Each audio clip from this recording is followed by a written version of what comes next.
Bonjour à toutes et à tous, bienvenue sur ce webinaire spécifique pouvoir de l'engagement. Bienvenue, bonjour Fadzila. Bonjour Dan. Vous êtes la directrice générale de Map Match. On est très heureux d'être ici sur ce plateau virtuel en compagnie de Franck Pierrot, que l'on salue bien évidemment aussi. Bonjour Franck Pierrot. Bonjour Dan Leclerc. Bonjour Fazila. Bonjour Franck. Bonjour tout le monde. Avant de vous donner la parole, je m'adresse à vous, Fadzila. Vous êtes la directrice générale de Map Match. Qu'est-ce qui nous vaut le plaisir aujourd'hui d'être tous réunis ici? Oui, merci Dan. Effectivement, toute l'équipe Map Match est vraiment très heureuse de l'organisation de ce webinaire et d'avoir parmi nous Franck Pierrot autour du sujet de l'engagement, qui est un sujet clé. Qui est un sujet clé pour Map Match, hein. Comme vous le savez, donc nous sommes à la fois un outil et un modèle de performance collective, et l'engagement est un élément évidemment très très important pour avoir une performance optimale. Notre parti pris par rapport à l'engagement, c'est que nous avons une idée très simple qui consiste à dire que lorsqu'on éprouve du plaisir et lorsqu'on réalise des choses, eh bien, c'est potentiellement là qu'on est le plus facilement, le plus naturellement engagé, et que l'on est aussi potentiellement le plus performant.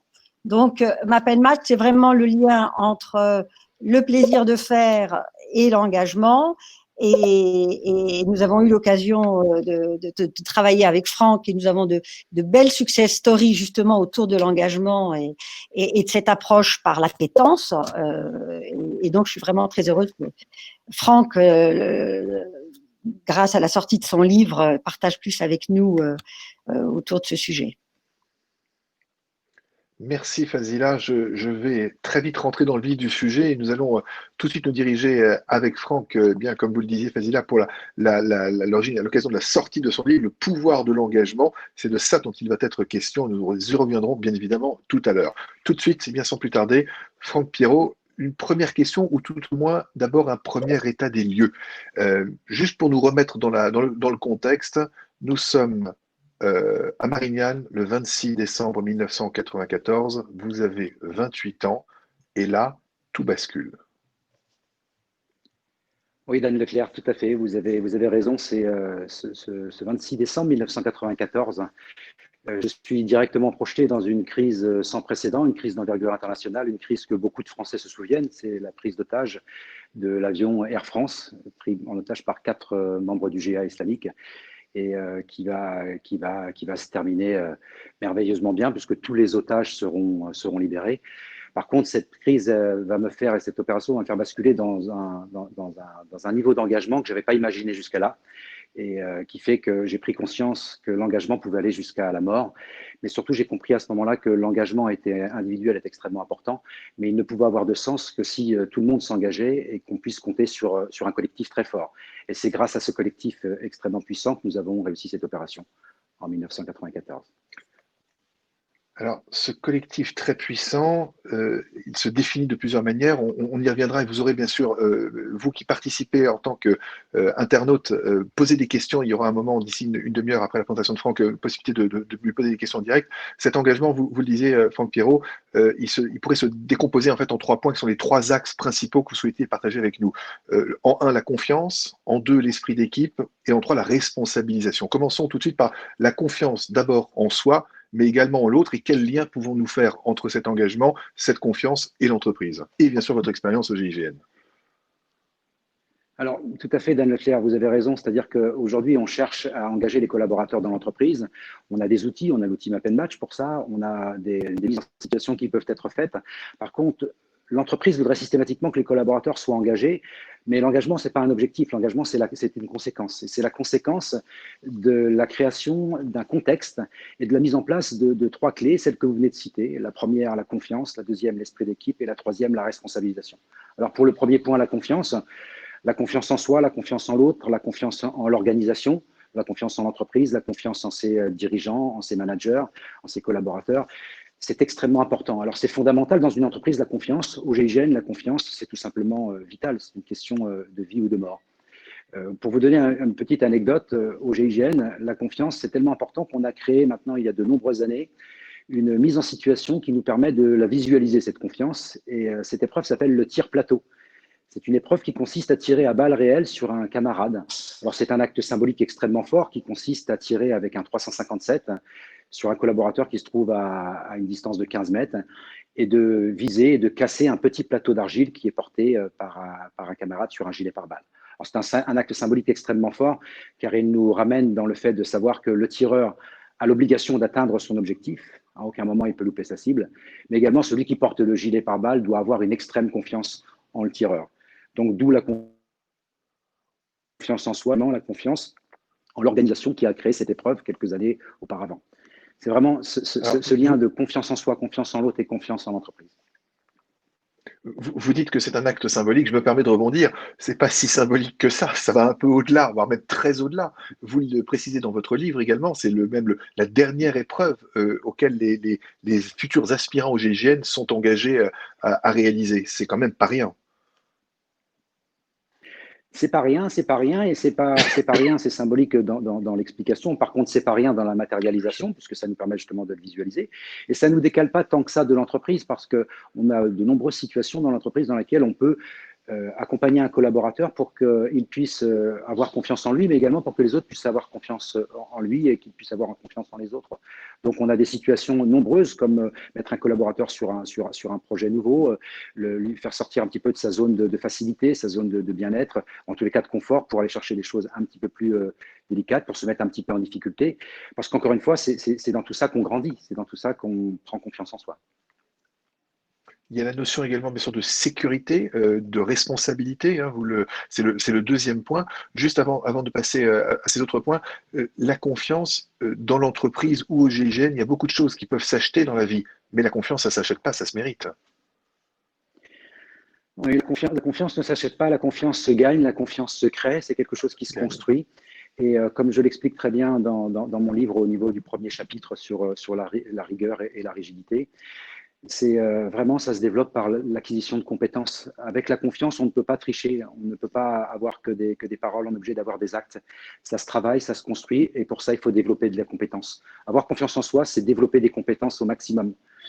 Pour eux également, faire confiance aux autres et que les autres aient confiance en nous. Ça se travaille. Vous le dites effectivement très justement dans le livre, la rigueur et la rigidité, ce n'est pas la même chose. On peut être rigoureux, mais pas rigide. Oui, c'est la première chose que j'ai appris quand je suis en c'est ne pas confondre rigueur et rigidité. C'est le premier point des 7 préceptes développés dans ce livre sur ce chemin initiatique qui nous permet justement d'arriver à l'engagement. C'est que la rigueur, c'est vraiment ce qui est encore une fois fondamental aujourd'hui dans une entreprise. Des collaborateurs non rigoureux, un commercial non rigoureux, une équipe non rigoureuse laisse la place à beaucoup de trous dans la raquette, laisse la place à beaucoup de laisser aller, à beaucoup de choses qui font qu'on va passer à côté d'un mail, on va passer à côté d'une offre qu'on a fait, on va passer à côté de pas mal de choses. La rigueur est fondamentale. Par contre, il ne faut pas tomber dans la rigidité. La rigidité, c'est vraiment le morceau de bois qui est complètement droit. Certes, il est droit, mais au moindre vent, il ne peut pas plier. Il ne peut pas s'adapter. Il n'a aucune capacité d'agilité et de transformation. Donc, ça veut dire que si le vent est fort et qu'il reste dans sa position, il finira par casser. Alors que la rigueur nous permet, tel le roseau, d'avoir cette souplesse qui nous donne l'agilité et qui nous permet justement de travailler ensemble. Le roseau ploie mais ne se brise pas. Oui. Alors, il y a quand même un petit décalage de son. Je ne sais pas toujours si tout le monde nous fasse. Maintenant, j'essaie de prendre ce temps pour que chaque mot soit bien ancré. Deuxième point que nous souhaitons aborder, Franck Pierrot, la responsabilisation. Ça paraît presque même être une évidence. Finalement, ça ne l'est pas tant que ça. Non, la responsabilisation, ce n'est pas du tout une évidence en entreprise, mais même dans la vie de tous les jours, mais encore plus en entreprise. Ce n'est pas si évident que ça, parce que tout simplement, qui dit responsabilisation dit obligatoirement délégation, une passation d'une forme de pouvoir. Donc, à partir du moment où on est manager et qu'on voudrait embarquer ses collaborateurs, en l'occurrence, on voudrait qu'ils s'engagent un peu plus, une des clés de réussite, c'est forcément la responsabilisation.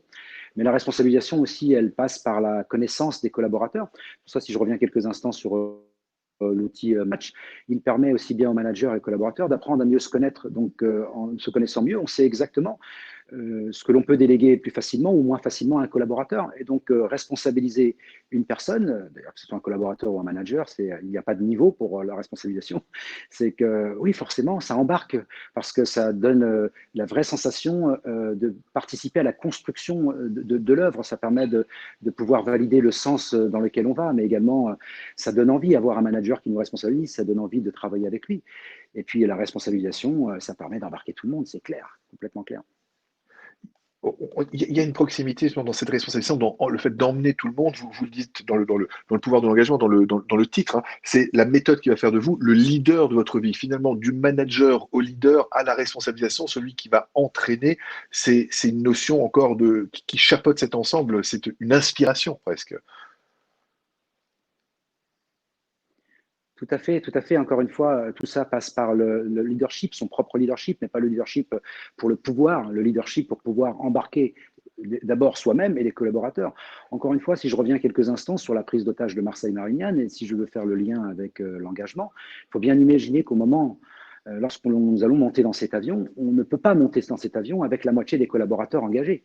On ne peut pas monter dans cet avion avec un tiers des collaborateurs engagés. On a besoin de monter dans cet avion avec 100% des collaborateurs engagés. Donc l'engagement individuel est un fondement qui va permettre justement de créer cette force du collectif. Mais si cet engagement individuel est possible, c'est parce que tout le monde a plaisir à faire ce qu'il fait. C'est une clé. Monter dans cet avion, c'est vraiment l'aboutissement de toute la préparation, tout le travail, tout l'entraînement et tout le développement des compétences. Donc tout le monde a plaisir à monter dans cet avion, même si la peur est présente, même si les émotions sont là, n'empêche que ça reste un vrai plaisir. Et on s'appuie sur les compétences de chacun. On ne fait pas. Voilà. Les compétences, la peur, le plaisir, les émotions, évidemment le collectif et l'esprit d'équipe, c'est le troisième point, c'est la force du collectif, la puissance du collectif, plus nombreux se relient ensemble. Comment est-ce qu'on construit, comment est-ce que l'on cimente ce collectif? Parce que ça aussi, c'est pas, on ne déclenche pas en un claquement de doigts ou en un coup de baguette magique, c'est une véritable co-construction et le fruit d'un process. Oui, tout à fait. J'adore cette phrase qui est décrite dans le livre. C'est la force du collectif qui fait la réussite d'une organisation ou qui fait la réussite d'une entreprise. Aujourd'hui, on le sait très bien. On le sait très bien que seul, on ne pourra pas relever des défis qui nous dépassent. Et en même temps, on sait qu'on a besoin de s'inscrire dans des projets qui nous dépassent. Donc, si on veut y arriver, il n'y a pas d'autre solution que de réussir à travailler ensemble, travailler collectivement. Donc, oui, le collectif se construit, le collectif se construit, le collectif se travaille. Donc, effectivement, il s'appuie d'abord sur la confiance. Et après, ensuite, c'est une démarche qui est entamée par chacun, qui est entamée par le manager, mais qui est entamée également par tous les collaborateurs. L'idée, c'est de réussir à créer un lien très fort entre chacun. Encore une fois, pour créer un lien, il ne faut pas se regarder en se posant la question de savoir si l'autre est avec nous, pas avec nous, si l'autre est pour nous, contre nous. Le but, c'est de réussir à bien se connaître, à bien connaître le fonctionnement de chacun pour créer ce lien, un lien de confiance, un lien de fraternité, un lien d'amitié. Même au GIGN, moi, je vais jusqu'à dire que nous avions réussi à créer un lien d'amour qui, à tel point qu'on est capable de risquer sa vie pour sauver la vie d'un camarade à côté de nous. Donc, ça veut dire que dans l'entreprise, on n'est pas en train de montrer du doigt celui qui n'y arrive pas, on est en train de l'aider, de lui tendre la main, on n'est surtout pas en train de lui marcher sur la tête. Donc, ça nécessite du respect, ça nécessite de la bienveillance, ça nécessite effectivement donc de la connaissance de chacun. Et puis après, ça se travaille, ça se construit. Alors, effectivement, avec l'outil Map and Match que je connais bien, on arrive à partir de cet outil-là, à créer cet esprit d'équipe, mais pas seulement. Après, il y a également ce que l'on appelle la marque employeur. On a besoin de se référer à notre entreprise, à notre équipe. On a besoin que la direction qu'on prenne ait du sens. Encore une fois, on a besoin aussi de travailler pour un collaborateur, pour un manager ou pour un ami que l'on aime, avec lequel on aime être. Et puis après, il faut réussir à tenir dans le temps parce que c'est pas une course de 100 mètres. Donc, faire monter la mayonnaise, embarquer des collaborateurs dans une équipe, c'est pas évident, mais pour autant, c'est essentiel. C'est essentiel. Faire monter les collaborateurs, les engager, prendre du plaisir, c'est quand même quelque chose qui revient régulièrement. On parlait en préparant votre intervention, Franck Pierrot, de ce côté de la cartographie des typologies des différentes personnalités, parce que de se connaître soi-même, de comprendre les autres, c'est une chose. Encore faut-il que ça mappe et ça match tous ensemble. C'est-à-dire que l'outil et votre expérience et les compétences et les appétences, c'est un subtil équilibre. Pour faire une mayonnaise, il faut le bon dosage. Complètement, complètement. Déjà, la base, nous le savons, ce sont les compétences. Donc, à partir du moment où on a réussi à réunir des compétences dans une équipe, nous avons franchi la première étape. Après, il y a une étape qui, malheureusement, n'est pas forcément extrêmement bien connue dans l'entreprise. c'est ce que l'on appelle les appétences. Les appétences, c'est vraiment le plaisir de faire. Et ces appétences, c'est ce qui va venir coller aux compétences. Les appétences, c'est par exemple un collaborateur qui va plutôt aimer faire sortir un projet de terre plutôt qu'aller le finaliser, aller jusqu'au bout. Ou un autre collaborateur qui, lui, va adorer finaliser un projet, mais par contre, qui n'a pas vraiment d'idées sur la manière de le lancer. Eh bien, quand nous arrivons à réunir deux collaborateurs qui sont les deux personnes que je viens de décrire précédemment, forcément, on sait qu'ensemble, elles arriveront à non seulement faire sortir de terre un projet, mais à également l'amener jusqu'au bout.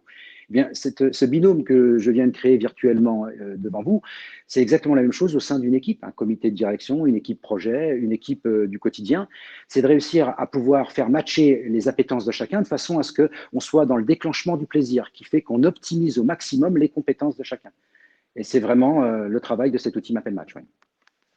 À vous entendre en 2020 aujourd'hui, avec votre expérience de chef de groupe au GIGN, quand même marquant, et à la lecture de votre livre, il y a plusieurs éléments, plusieurs choses qui me viennent à l'esprit. Mais déjà, le simple fait de parler de plaisir, d'appétence, et donc par extension également d'émotion, c'est extrêmement novateur. Vous, ça semble ancré d'origine et vous avez été, j'ai presque envie de dire, formaté pour ça.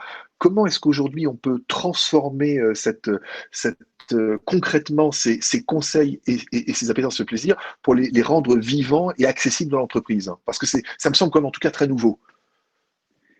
Oui, complètement. Encore une fois, je pense que le mot qui, le dénominateur commun de ce que vous êtes en train de dire, Dame Leclerc, c'est tout simplement la confiance, la bienveillance, le respect et accepter de se dévoiler. Encore une fois, je pense que la vraie difficulté que nous avons dans nos sociétés, c'est qu'à partir du moment où on montre quelque chose qui est qualifié par les autres de faiblesse, tout d'un coup, on est devenu faible alors que ce n'est pas du tout le cas.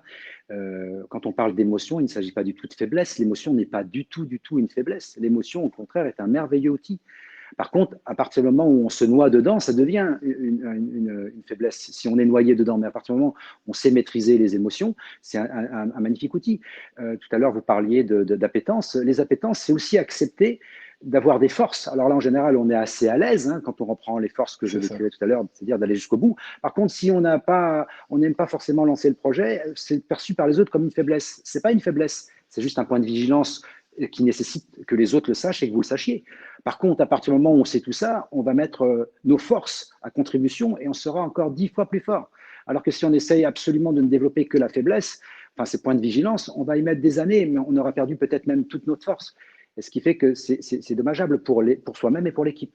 Donc, encore une fois, je pense qu'il faut accepter de se dénuder, de se dévoiler un petit peu. Alors, je sais que ce n'est pas évident. Alors, encore plus au GIGN. Au GIGN, vous ne pouvez pas dire là, j'ai peur, je ne vais pas monter dans l'avion. Parce que tout de suite, c'est qualifié de quelqu'un qui n'est pas courageux, c'est qualifié de quelqu'un qui n'a pas la force mentale pour pouvoir soumettre l'ensemble de son être à sa volonté, alors que c'est que des conneries. Que des conneries. Encore une fois, l'émotion doit être présente. On le voit d'ailleurs dans le test MapNmatch lorsque des personnes sont plus émotives que d'autres. Mais ça se travaille et c'est ce qui nous permet de, malgré tout, monter dans l'avion et surtout d'être très vigilant. C'est la différence entre le courage et la témérité d'ailleurs. C'est ça. Vaut mieux être courageux alors que trop de témérité. Oui. Oui, vas-y là. Que je vous donne quelques questions que je vois apparaître.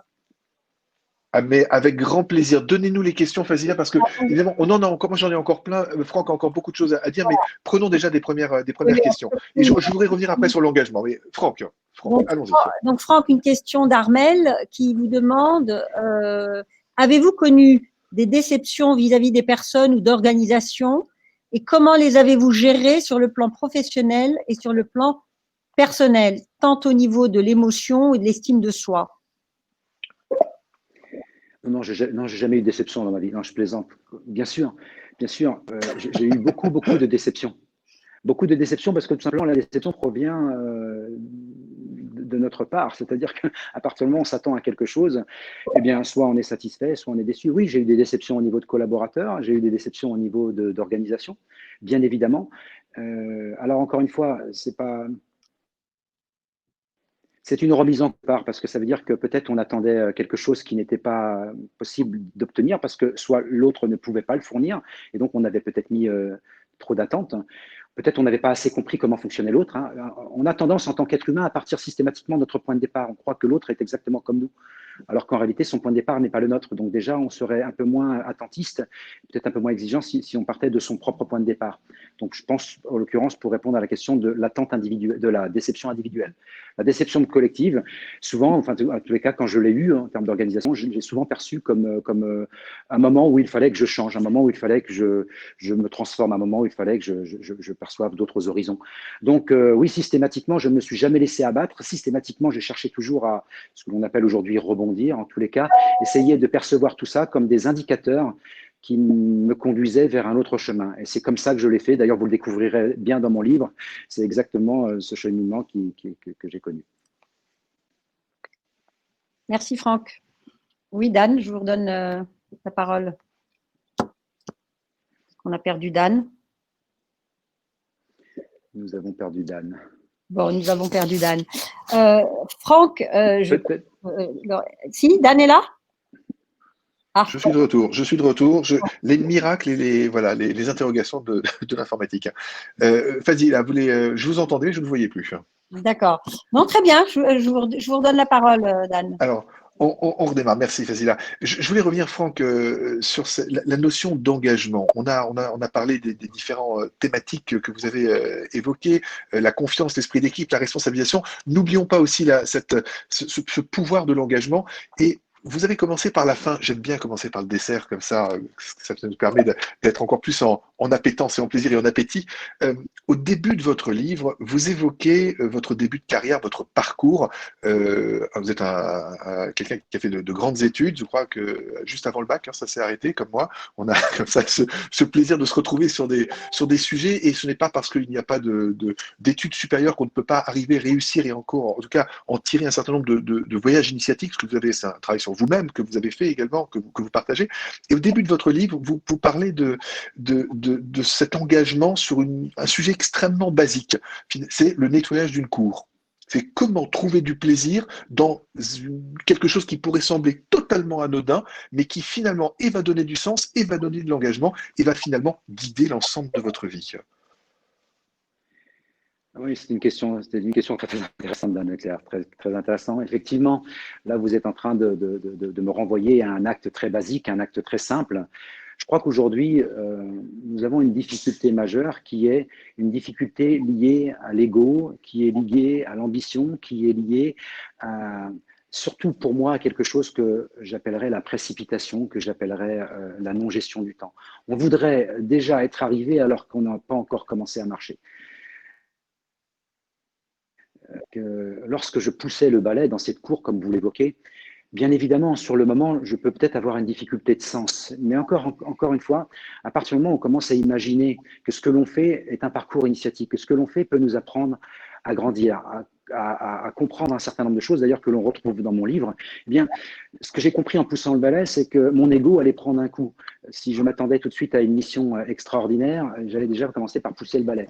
La deuxième chose également, c'était d'apprendre que mon ego non seulement allait apprendre un petit coup, mais surtout, c'est que j'allais apprendre qu'il n'y a pas forcément que les tâches extraordinaires qui nécessitent de s'engager. N'importe quelle tâche nécessite l'engagement. Voilà. On en parlera après sur ce qu'est l'engagement, si vous voulez, mais n'importe quelle tâche peut faire en sorte d'être un terrain de jeu pour exprimer notre engagement.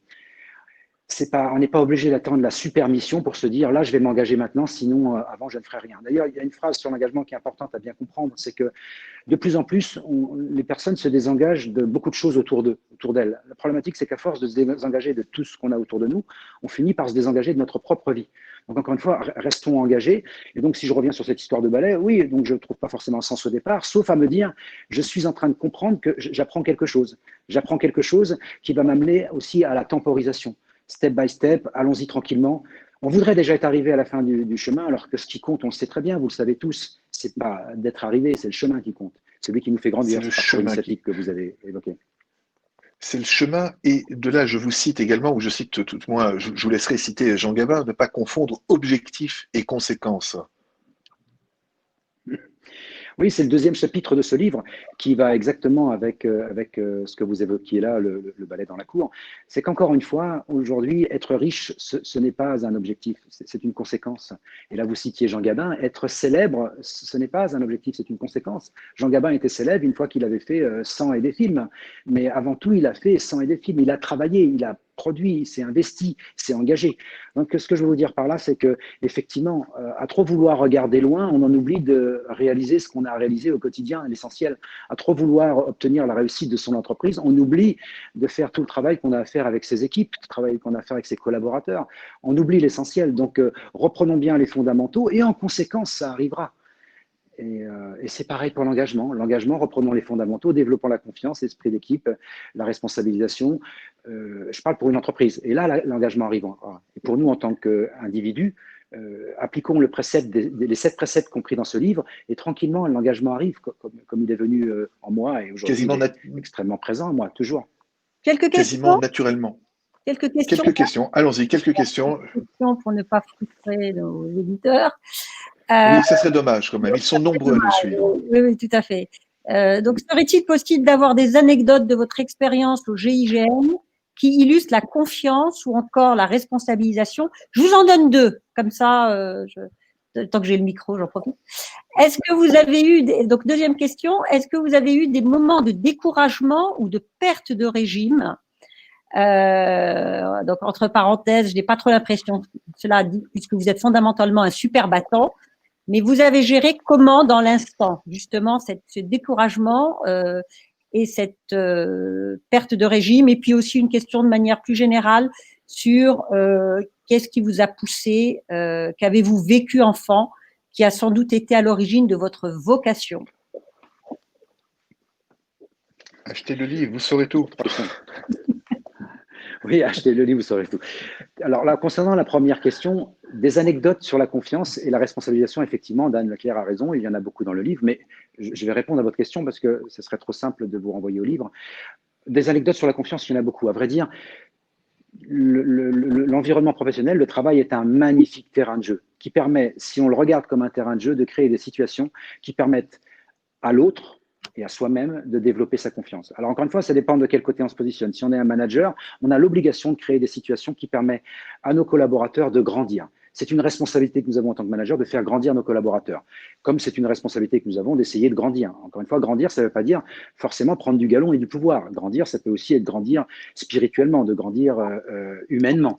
Encore une fois, on n'est pas que sur un plan matériel. Mais en tous les cas, les situations nouvelles peuvent nous amener à développer la confiance. Alors, effectivement, au GIGN, la solution la plus simple, elle passe par la deuxième mot que vous avez donné, c'est la responsabilisation. La responsabilisation permet de prendre la confiance. Quand vous donnez, alors je suis concret, vous donnez un exercice à un jeune gendarme au GIGN, un exercice, la gestion d'un exercice à réaliser, forcément, sur le moment, ça lui semble complètement impossible tellement c'est vaste, mais en l'accompagnant, en l'aidant, très rapidement, il se rend compte qu'il arrive à le gérer et très rapidement, il se rend compte qu'il arrive à l'organiser complètement. Au départ, on part sur un petit exercice, un exercice plus grand. Alors bien évidemment, tous ces exercices-là, on les fait à l'entraînement, on ne les fait pas en intervention. En intervention, on reste dans la confiance qui est établie, la confiance qui est créée. On ne cherche pas à créer de la confiance pendant une intervention. Mais par contre, on le fait pendant l'entraînement. Après, la deuxième question, c'était concernant la deuxième question, Fazila, c'était sur Alors, la le perte. régime, c'est ça? Oui, c'est ça, la perte de. Le régime. Oui. Ouais. Alors, encore une fois, je ne suis pas du tout une machine, je reste un être humain. J'ai beaucoup de hauts, mais j'ai aussi beaucoup de bas. Même si vous me voyez dans un haut derrière l'écran, j'ai aussi beaucoup de bas. La vie, c'est ça. La vie, c'est une part de lumière, une part d'ombre. C'est les hauts et les bas. Donc, celui qui croit qu'il est tout le temps en haut, écoutez, j'aimerais bien les rencontrer, ceux qui sont toujours en haut, parce qu'on a des fois autant de bas que de haut. Donc, la particularité, c'est qu'on essaye, quand on est dans un environnement de travail, quand on est avec des gens qu'on aime, d'être le plus qu'on peut en haut. On peut même des fois refuser d'aller dans un repas parce qu'on sent qu'on est en bas et on n'a pas envie d'aller importuner les autres avec notre bas, parce qu'on a le droit aussi d'avoir ces moments d'intimité de bas. Alors quand on est dans l'entreprise, bien sûr, on se doit systématiquement d'avoir des hauts, donc on fait au mieux que l'on peut. Mais comment je les gère? Eh bien, écoutez, je les gère comme je vous dis là, c'est-à-dire quand j'ai des bas, je reste avec moi et j'en profite pour intérioriser, pour voir ce qui se passe, comprendre ce qui se passe. Et puis après, bon, voilà, il y a plein de choses que vous verrez. Si vous lisez mon livre, vous verrez, il y a beaucoup de choses qui parlent de ça parce que dans le livre, il y a aussi beaucoup de bas. Il n'y a pas que des hauts. Alors, une question peut-être un peu plus technique, juste derrière, parce qu'elle a été posée 2 fois, hein, donc un peu différente. Donc, je pense qu'il faut quand même répondre. Donc, au GIGN, il y a une très forte sélection. Il ne reste que les meilleurs et les plus aptes à travailler en groupe. Ce n'est pas forcément le cas en entreprise. Comment créer l'envie? C'est une jolie question. Alors là, vous êtes en train exactement, vous êtes en train de parler de la motivation. Alors ça reprend peut-être aussi la question que j'avais oubliée des trois questions que vous aviez citées, Fazila. C'est la motivation. Effectivement, je suis complètement d'accord avec vous. C'est beaucoup plus facile de créer un esprit d'équipe au GIGN à partir du moment où on a retenu les personnes les plus motivées. Parce que quelque part, les personnes qui restent, c'est pas seulement celles qui sont le plus physiques, c'est pas seulement celles qui ont un mental très fort, c'est aussi celles qui sont le plus motivées. Parce que la motivation et l'engagement est un moteur extrêmement puissant. On peut même parler également de volonté, les personnes qui ont une volonté très forte, qui arrivent à soumettre leur corps d'ailleurs à leur volonté et qui font que, passé toutes les sélections, elles sont encore là. Donc effectivement, quand on est avec des personnes fortement engagées et très motivées, c'est semble plus facile de créer un esprit d'équipe. Alors en même temps, il y a toujours un revers dans toute chose, comme sur les tests Mappel Match, il y a la force, il y a le point de vigilance. C'est que quand on a des personnes extrêmement motivées, extrêmement engagée, extrêmement active, créer une force du collectif, ça nécessite de la part de celui qui manage, en l'occurrence quand j'étais chef de groupe opérationnel, de faire en sorte de donner assez à manger à tout le monde. Parce que là, tout le monde veut vraiment, vraiment sa part du gâteau, tout le monde veut sa responsabilisation, tout le monde veut une part importante dans le dispositif. Donc après, il faut aussi savoir gérer les personnalités. Alors, je ne dis pas que c'est plus facile en entreprise, parce qu'en entreprise, ce n'est pas évident de garder la motivation. Une chose extrêmement importante, rappelons-le quand même, c'est que la responsabilité d'un manager, c'est de donner du sens, c'est le pourquoi, c'est de donner envie, c'est le avec qui, mais également c'est de réussir à maintenir le rythme. Et maintenir le rythme, c'est aussi accepter qu'il y ait des moments où on accélère et des moments où on ralentit. Et donner le rythme, c'est créer systématiquement des terrains de jeu. Quand vous êtes au GIGN, quand vous êtes dans l'entreprise, j'ai été chef d'entreprise, systématiquement, j'essaye de créer des terrains de jeu qui vont relancer la motivation des collaborateurs. Parce que c'est très, très difficile de durer dans le temps en termes de motivation. Par contre, en termes d'engagement, ça se travaille, c'est autre chose. Merci Franck. Il est 12h33, le temps file trop vite avec vous et c'est terriblement frustrant, mais nous avons encore un quart d'heure environ à partager. Je voudrais, si vous le permettez, Fazila et Franck, lire un extrait du livre, juste pour vous donner envie et aborder une autre dimension. Vous avez parlé du bas, on va monter, on va même aller très en hauteur avec quelque chose que nous n'avons pas encore abordé et qui me semble absolument essentiel et dont vous parlez dans le livre, lecture. L'intuition joue un rôle crucial dans les opérations du GIGN, comme dans la plupart des métiers ou dans notre vie quotidienne. C'est difficile d'accepter de ne pas trouver les mots pour verbaliser et justifier ce que nous éprouvons de manière indistincte.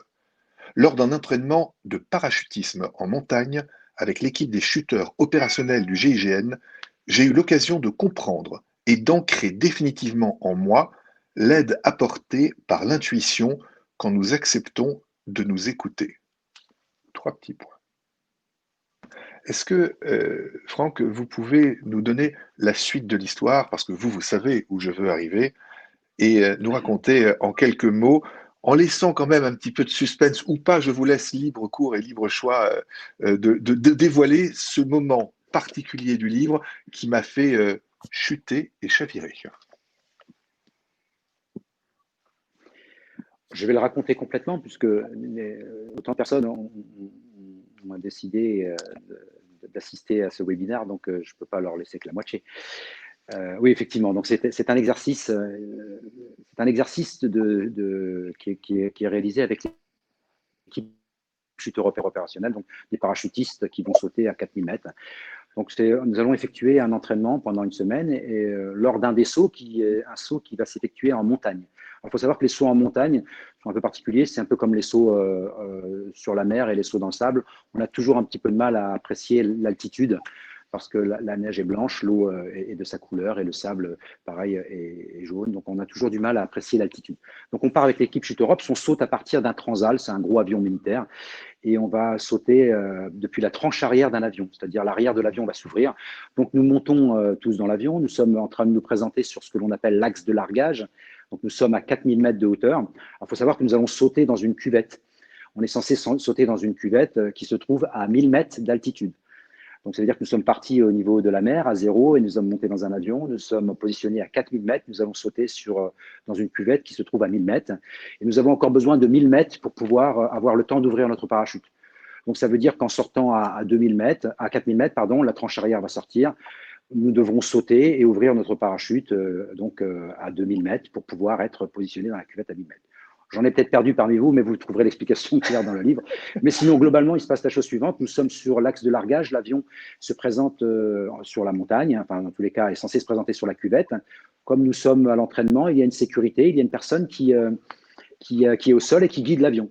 Donc l'avion est légèrement sur le sommet de la montagne. Donc le gars au sol demande au pilote de corriger sa trajectoire et de revenir dans le milieu de la cuvette. Ce que fait le pilote, sauf que comme ils sont à l'inverse, c'est que l'erreur est humaine, et là elle est fortement humaine, ils ne se mettent pas d'accord sur la correction. Et la correction, au lieu d'aller vers la cuvette, il va vers le sommet de la montagne, qui elle se trouve 1000 mètres plus haut que la cuvette. Donc vous voyez, 4000, on arrive à 3000 maintenant. Et donc l'avion fait sa correction, et à ce moment-là, bien évidemment, on entre dans les nuages, parce que c'est ce qu'on appelle, voilà, quand tout commence à s'ajouter. Donc, on entre dans les nuages et le pilote nous donne le go. Alors, des légers nuages, mais qui permettent plus à la personne au sol de voir l'avion. Le pilote nous donne le go et on sort de l'avion. Et à partir de ce moment-là, on sort. Alors, je suis leader de l'équipe, donc je sors le premier avec quelques secondes d'avance et l'équipe me suit. Et là, je suis en chute et très, très rapidement, je me dis, il y a quelque chose qui cloche, il y a quelque chose qui ne va pas, comme si une petite main se mettait sur mon épaule et qui me disait, bon, tu sais ce qui est en train de se passer. Et là, à ce moment-là, je ne comprends pas ce qui se passe, je n'ai pas d'explication, j'ai aucune justification technique, mon altimètre est parfait, il me donne la bonne altitude, tout est parfait. Et là, je me dis, il y a un truc qui cloche, il y a un truc qui cloche. On a une phrase au GIGN qui dit, et qui a sauvé la vie de plusieurs personnes, vaut mieux passer pour un con quelques secondes que toute sa vie. À ce moment-là, je me dis, OK, je décide d'ouvrir mon parachute, donc je fais le signe qui informe à toute l'équipe que je vais ouvrir, j'ouvre mon parachute et bien évidemment, vous lirez dans le livre, mes pieds touchent la neige juste à ce moment-là. Voilà, ça c'est ma première vraie rencontre avec l'intuition. Franck, laissez-nous juste le temps d'acclimater le sujet. Moi, je l'ai lu, je l'ai vu, enfin, en le lisant, vous l'avez tellement joliment écrit, si je puis le dire ainsi, que je visualisais chaque étape et j'en ai encore des frissons. Parce que c'est quand même un truc absolument hallucinant. C'est inexplicable et pourtant, ça vous a sauvé la vie. Donc, cette intuition, ça se travaille aussi au GIGN. L'histoire est complètement folle. Vous ne seriez plus là et vos équipes non plus si vous n'aviez pas eu cette intuition. L'avoir, c'est une chose. L'écouter et agir, c'en est une autre. Complètement. La vraie difficulté avec l'intuition, c'est tout simplement au départ de l'accepter. Je pense que nous sommes tous intuitifs. Il n'y a pas des personnes intuitives et pas d'autres. Nous sommes tous intuitifs. Simplement, il faut accepter d'écouter cette intuition. Alors, la problématique, après, c'est que nous avons le mental, nous avons l'ego qui veut reprendre le dessus. Et on a des fois des mal à accepter tout ça. En plus, quand on doit l'expliquer, c'est encore plus compliqué. Alors, par contre, face à du rationnel. Ouais, c'est du rationnel. Alors après, on a une petite aide face à l'intuition que l'outil MapNmatch détecte assez bien. C'est ce qu'on appelle, montre assez facilement du doigt, ce qu'on appelle la détection des signaux faibles. Nous avons des outils, et dans MapNmatch, nous avons un outil au travers du test qui est réalisé, le test T5, qui aide à comprendre que nous avons une appétence à développer, à détecter ce que l'on appelle des signaux faibles et des signaux forts d'ailleurs. Et c'est intéressant parce que quand on n'arrive pas forcément à accepter son intuition, on peut chercher dans notre environnement des petits indicateurs qui nous disent là, j'ai la confirmation qu'il y a quelque chose qui ne va pas. Je ne saurais pas encore vraiment totalement l'expliquer, mais ça aide au départ à accepter l'intuition et surtout à la faire accepter par les autres, parce qu'encore une fois, la difficulté, c'est aussi les autres. Merci Franck pour ces mots. Fazila, peut-être cela s'agite-t-il sur les réseaux? Y a-t-il des réactions sur le chat? Oui, absolument. Il y a pas mal de réactions, oui. Donc Franck, merci. Je m'engage à acheter votre livre. J'espère motiver tous les autres auditeurs de ce webinaire à en faire autant. Le GIGN fait rêver, mais vous mettez à notre portée, dans nos vies banales, d'en appliquer certains principes et enseignements. Le livre, un autre commentaire, le livre est très fort. J'ai aimé le lire. Un des éléments de différenciation entre le GIGN et l'entreprise réside peut-être entre le commandement et le management. Quelle distinction y a-t-il pour vous entre ces deux notions? Y a-t-il un impact sur l'engagement? Belle question. Alors, je crois, c'est une très bonne question, c'est très pertinent. Bien évidemment, encore une fois, je crois justement qu'il y a un intermédiaire qui permet de réunir ces deux mots, c'est le leadership. Encore une fois, c'est d'être capable de prendre le lead.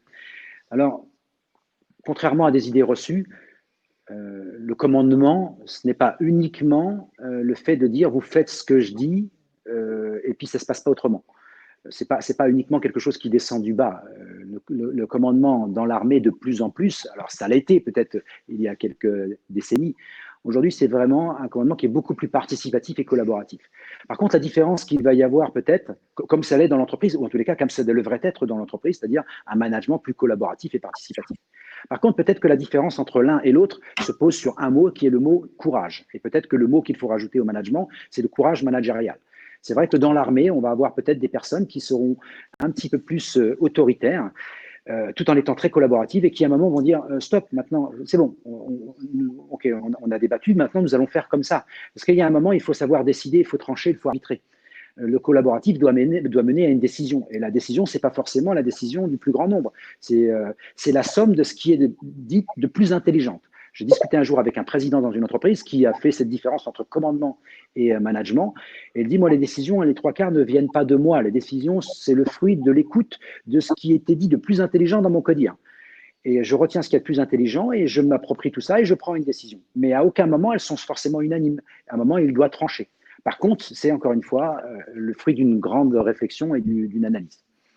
C'est vraiment la différence entre les deux. Donc, courage managérial nous amène au commandement. Le courage managérial nous amène au commandement et le commandement, ancienne méthode, est complètement inadapté aujourd'hui. Le commandement doit être collaboratif et participatif. Et c'est pour ça que donner le lead, prendre le lead, c'est quelque chose, alors c'est pas un mot français, on n'aime pas trop, mais le lead, bon, c'est prendre les rênes, encore une fois, mais sans vouloir tout garder à soi, participer et responsabiliser les autres, c'est vraiment la clé pour embarquer des collaborateurs. Voilà. 12h42, il est, Fazila, le temps bientôt de clôturer. Nous nous sommes engagés à 45 minutes. On avait prévenu, vous allez être frustrés. Nous le sommes aussi, mais heureusement, l'expérience continue. Et Fazila, je vous laisse le mot pour pouvoir, ou encore prendre peut-être des réactions. Il reste deux questions. Donc, comment gère-t-on l'ego après l'événement lorsque toute l'équipe a été sauvée du fait de votre intuition vis-à-vis de l'altitude erronée? Et puis, une question de Claire qui commence, question peut-être idiote, mais c'est quoi l'outil Map&Match, Franck? Alors, merci Claire. Merci beaucoup Claire. Merci Claire. Alors, rapidement concernant l'ego, votre question est très très pertinente. Obligatoirement, lorsque l'on a fini l'opération de Marseille-Marignane, on a la tête qui gonfle, Mais en même temps qu'elle gonfle, je l'explique un moment dans le livre, alors peut-être qu'elle nous permet aussi en gonflant de nous élever, de nous faire décoller le sol, parce qu'on a vraiment la sensation qu'on est entre la vie et la mort, on a la sensation qu'on est entre la terre et le ciel, parce qu'on est encore vivant, on savait qu'on pouvait mourir. C'était clairement écrit, on savait qu'on pouvait mourir. Donc effectivement, cette tête gonfle, mais elle nous permet aussi de nous élever un petit peu de la matière et de nous mettre entre deux jusqu'à ce qu'à un moment, ça aille bien. Par contre, oui, après, derrière, il y a un travail à faire sur l'ego. Obligatoirement, il y a un moment, on est obligé de se regarder et de se dire que on ne peut pas fonctionner avec l'ego parce que ça nous conduit systématiquement dans le mur. Mais vous verrez, c'est pas mal développé dans le livre. Et juste pour finir, parce que je crois que le timing est très juste, nous sommes sur l'outil Map&Match. Alors l'outil Map&Match, c'est un outil qui a pour but d'aider les entreprises à mieux travailler ensemble en équipe. La base de Map&Match, c'est un test réalisé par une chercheuse qui s'appelle Chantal Jensé, qui est un test extrêmement pertinent qui consiste à découvrir ce que l'on appelle les appétences, le plaisir de faire au travers des dynamiques que l'on retrouve dans l'entreprise et qui nous donnent une cartographie et une lecture de notre profil. Alors, c'est un profil qui peut être le profil managérial si on est manager, mais également l'appétence à gérer un projet, l'appétence à gérer un client. Voilà, ça nous donne un profil et ce profil, si on le laisse seul, il permet aux collaborateurs, aux managers d'apprendre à se connaître, mais l'outil vraiment, c'est après d'utiliser ce profil pour le mettre en cartographie, donc ce qu'on appellera un mapping, de le mettre avec d'autres collaborateurs et de cartographier et de voir quelles sont les forces qui ressortent d'un collectif. Et après, on va plus loin, on peut le mettre également dans une entreprise qui aurait un projet de transformation, une entreprise qui voudrait pouvoir miser absolument sur ses forces et qui voudrait absolument également voir les vigilances qu'elle aurait pour accompagner cette transformation pour qu'elle ne parte pas droit dans le mur, quoi. Voilà. Merci Franck. J'ai été clair, Fazila, vous êtes… Parfait, merci beaucoup. Merci Franck. Merci. En tout cas, voilà un éclairage pour que tout le monde puisse être connecté à Map&Match. En tout cas, on nous demande s'il y aura un replay. J'ai plusieurs fois la question parce que certains… Non, absolument pas. Donc, Je plaisante. oui, je vous confirme que vous allez recevoir tout de suite, après cet événement, un lien pour pouvoir accéder à l'intégralité des… Mais sinon, si je puis me permettre, sinon un livre acheté égale un replay offert, hein. Ça marche aussi, hein. C'est tout à fait. On est dans le sens de la formule.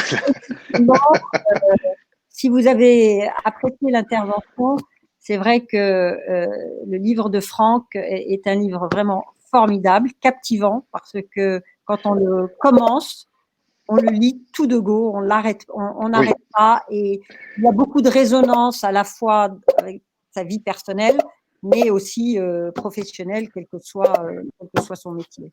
c'est vrai qu'on n'en a pas parlé, mais il y a énormément, et vous le dites, Fazila, de liens aussi bien dans le pont avec l'entreprise qu'avec la vie personnelle. Et il y a, je crois que ce qui transparaît dans le livre également de la sincérité, de l'humanité, de la bienveillance, des valeurs dont on a tellement besoin en ce moment. Merci. Et bien voilà. Merci Franck, encore une fois pour votre temps. Merci pour tout cet engagement, cette authenticité. Merci Dan pour cet événement bien vivant et d'avoir permis à Franck de révéler bien plus qu'il ne l'aurait peut-être fait s'il avait été face à moi. Et puis, je remercie tous les participants. Nous avons été très nombreux à écouter Franck. Et je vous dis à une prochaine fois. Merci à tous. À très bientôt. Merci beaucoup. Et bravo, Franck. Merci beaucoup. Merci, Franck. Top. Merci beaucoup. Merci, Dan. Merci, Dan.